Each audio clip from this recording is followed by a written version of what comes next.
Halo teman-teman, pada kesempatan ini kami dari kelompok 20 ingin membahas sesuatu hal yang menarik, yaitu penerapan integral pada bidang proses pangan. Saat ini peralatan dalam proses pangan di bidang teknik pertanian berkembang semakin canggih, mulai dari sistem otomatisasi, sensor presisi hingga kontrol berbasis data. Sering perkembangan ini, konsep matematika seperti integral menjadi sangat penting untuk membantu pengambilan keputusan teknik. Dalam presentasi ini, secara detail, kita akan membahas bagaimana integral diterapkan pada proses pangan. Hal ini meliputi penghitungan volume pada penyimpanan bahan curah, semisal pada silo, kemudian menentukan energi terbaik yang dibutuhkan untuk pendinginan suatu produk, hingga analisis kadar senyawa pada bidang proses pangan. Tanpa berlama-lama, mari kita bahas.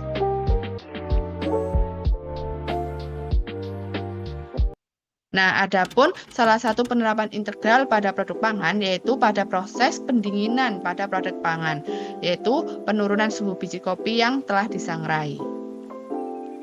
Nah, adapun soal yang pertama yaitu pada proses penyangraian biji kopi disangrai atau dipanaskan hingga mencapai suhu 270 derajat Celcius. Setelah itu, biji kopi yang telah disangrai diletakkan di dalam wadah pada ruangan yang bersuhu udara tetap, yakni 60 derajat Celcius. Setelah 10 menit, suhu biji kopi tersebut mengalami penurunan atau pendinginan menjadi 210 derajat Celcius. Berapa sih suhu biji kopi setelah 20 menit? Nah, dalam penyelesaian ini dapat diselesaikan dengan beberapa langkah. Adapun langkah pertama yaitu dengan menentukan persamaan diferensial, di mana bisa dilihat dalam tabel daripada waktu 0 menit suhu produk atau U itu sebesar 270 derajat. Kemudian pada waktu 10 menit suhu produk yaitu biji kopi turun menjadi 210 derajat, dan pada waktu 20 menit suhu produk berapa sih? Nah, kita akan menghitung terkait suhu produk setelah 20 menit. Nah, di mana itu ada UM. UM itu merupakan suhu lingkungan atau suhu udara pada lingkungan. Nah, dengan persamaan DU per dt sama dengan min K dikali U min UM, nah kemudian dilakukan pindah ruas sehingga menjadi DU per U min UM sama dengan min K dikali dt. Nah, kemudian nilai UM kita masukkan 60 derajat sehingga diperoleh persamaan DU per U min 60 sama dengan min K dikali dt. Nah, kemudian setelah itu pindah ruas sehingga diperoleh persamaan diferensial berikut. Nah, setelah diperoleh persamaan diferensial, kemudian dilakukan langkah yang kedua yaitu dengan menentukan nilai konstanta pendingin atau K pada suhu 210 dan T 10 menit.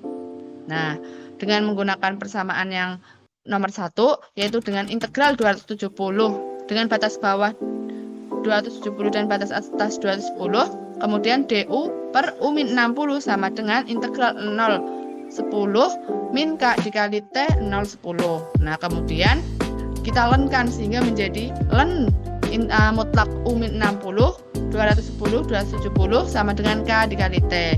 Kemudian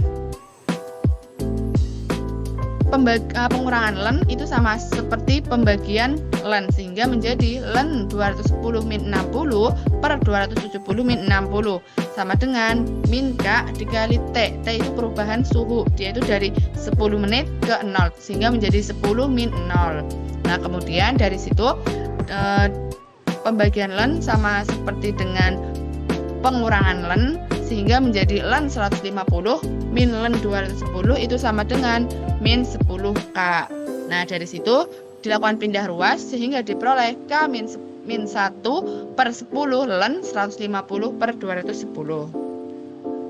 Nah, kemudian langkah yang ketiga yaitu dengan menentukan suhu produk setelah 20 menit atau U20. Nah, penentuan suhu produk setelah 20 menit ini kita menggunakan waktu selama 20 menit juga.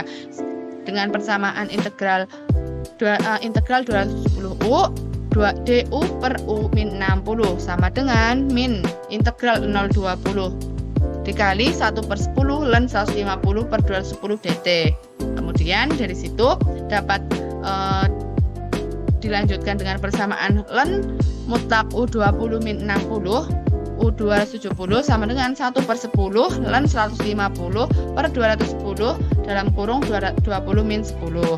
Nah, dari situ kemudian menjadi ln mutlak U20 min 60 U270 sama dengan 2 ln 150 per 120. Nah, terus dari situ dapat disederhanakan menjadi ln mutlak U20 min 60 dengan batas atas bawah 270 dan batas bawah atas yaitu U sama dengan 150 per 210 kuadrat. Nah, dari situ kita lakukan perhitungan sehingga diperoleh U20 min 60 per 270 min 60 sama dengan 150 per 210 kuadrat. Nah, dari situ nanti dilakukan pindah ruas sehingga diperoleh U20 min 60 sama dengan 210 dikali 150 per 210 kuadrat dan diperoleh U20 adalah sebesar 167,2 Celcius. Nah, U20 ini merupakan suhu biji kopi setelah 20 menit yaitu sebesar 167,2 Celcius. Nah, dari situ dapat dilihat pendinginan bahwa terjadi penurunan suhu biji kopi setelah disangrai, di mana pada waktu 0 suhu biji kopi berada pada suhu 270, kemudian setelah 10 menit penyangraian suhu biji kopi turun menjadi 210 dan setelah 20 menit penyangraian biji suhu kopi sebesar 167 derajat Celcius.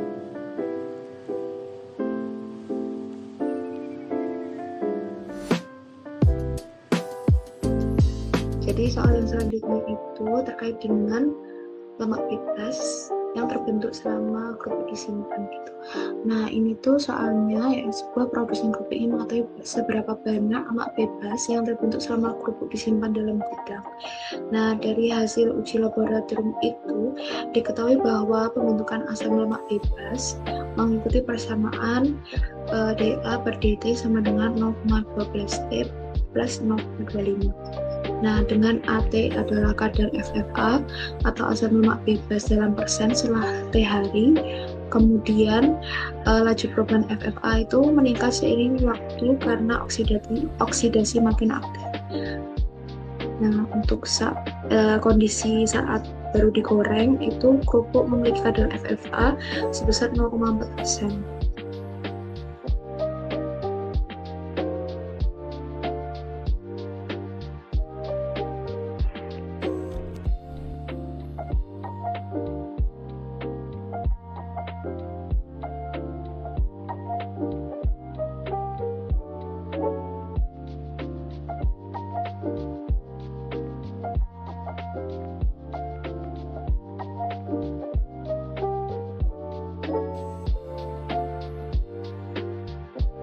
Penyelesaiannya yang pertama itu menentukan fungsi AT dengan melakukan integrasi terhadap T.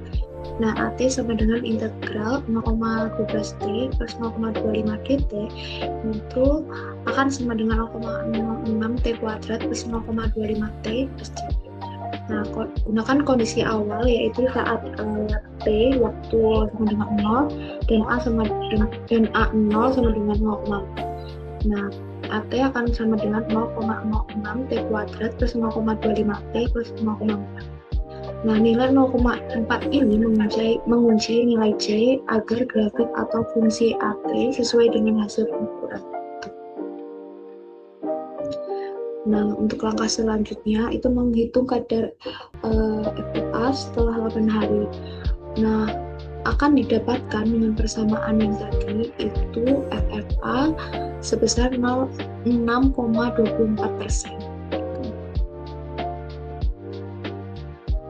Nah, soal yang selanjutnya itu adalah sebuah produk pangan dikeringkan dalam alat air dengan akan kehilangan kadar air dalam gram per menit selama pengeringan selama 60 menit dan dinyatakan dalam fungsi dr per dt sama dengan 50 E pangkat 0,05 T. Nah, dengan MT adalah massa air dalam gram yang masih tersisa pada waktu T menit. Nah, kondisi awal itu T sama dengan 0 dan kadar air yang diuapkan sama dengan 0 gram.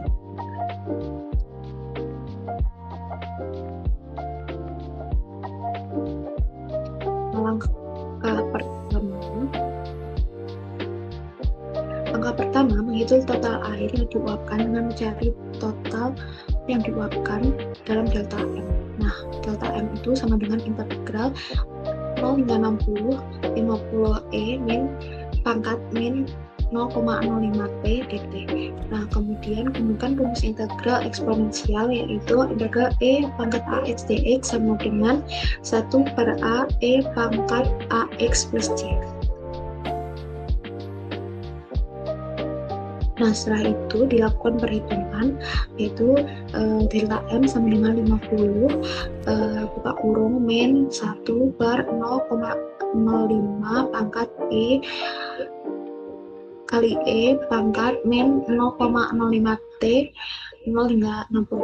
Kemudian akan didapatkan delta M sama dengan 50 buka kurung min 20 E pangkat min 0,05 T 0 hingga 60. Kemudian dari perhitungan akan didapatkan min 1000 E pangkat min 3 min 1.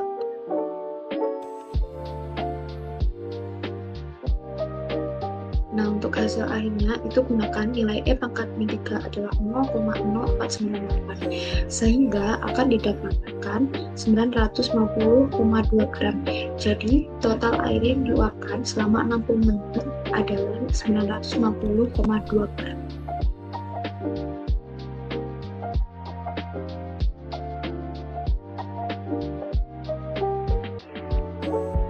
Oke, untuk selanjutnya kita akan membahas penerapan integral, yaitu pada bidang proses pangan selanjutnya, yaitu pada bangunan simpan pertanian. Seperti pada kita lihat gambar di sini adalah silo, ya, salah satu model penyimpanan atau metode penyimpanan bisa untuk biji-bijian. Dan secara umum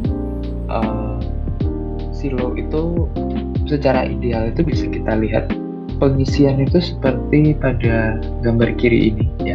Jadi saat kita mengisikan misalnya biji-bijian atau barang-barang pertanian yang ingin kita simpan di dalam silo,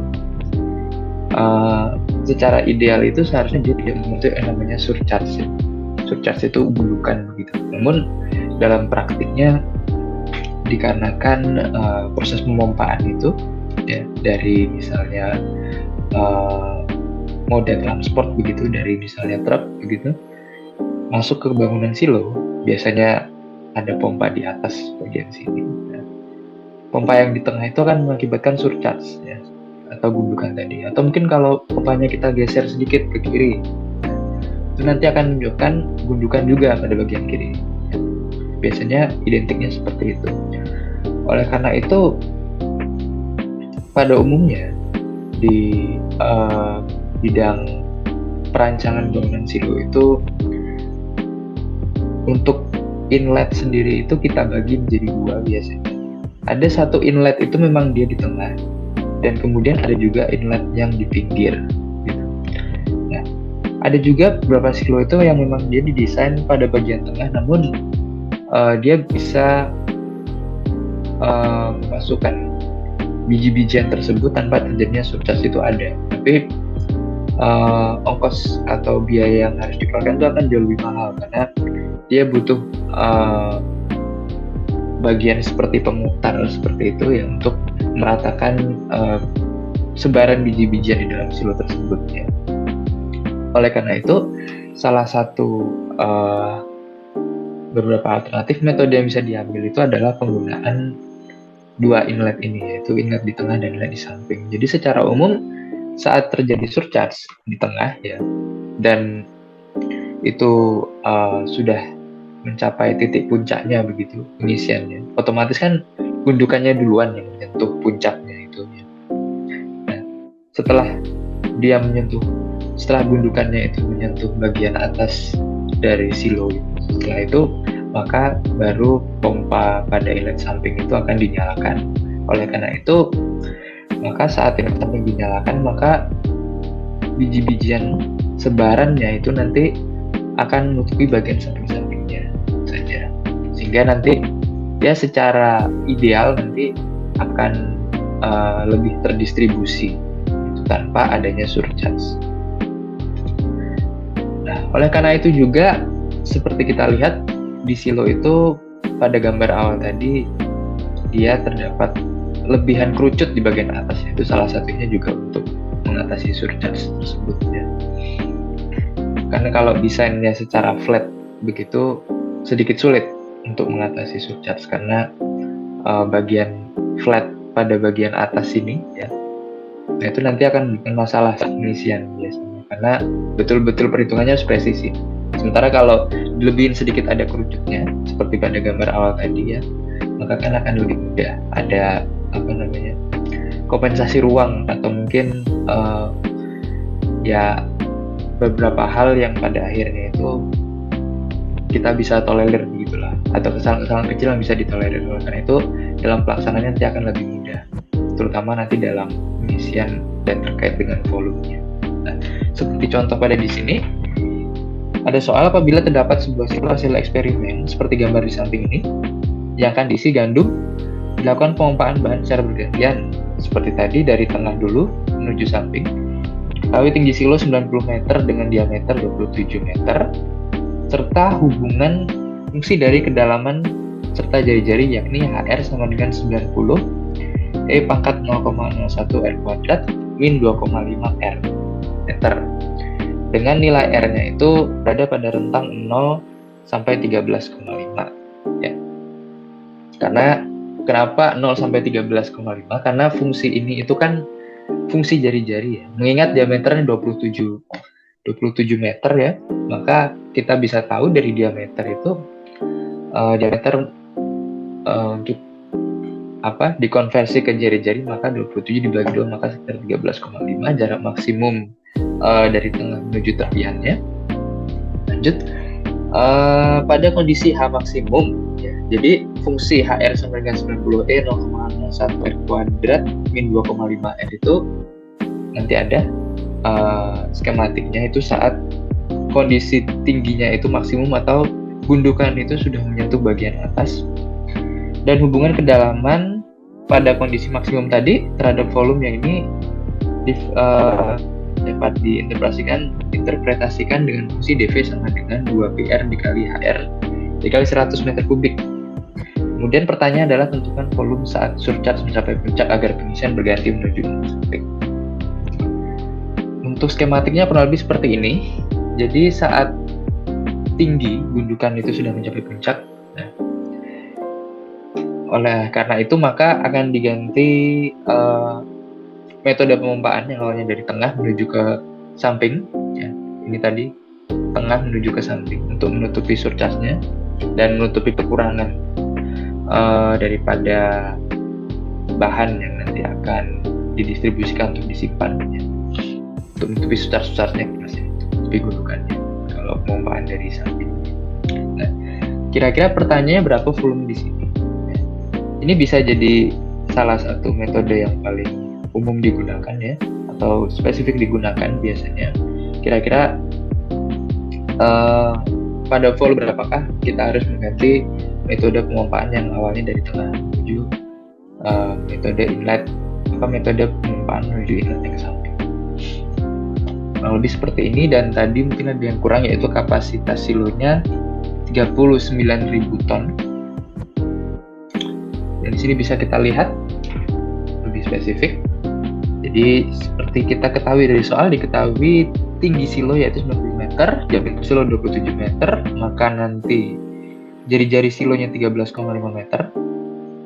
Fungsi yang tadi tinggi terhadap jari-jari tadi 90 E dikali pangkat 0,01 R kuadrat min 2,5 R meter, dengan rentang R-nya tadi 0 sampai 13,5, dV-nya 2 PR dikali fungsi HR dikali 100 meter kubik.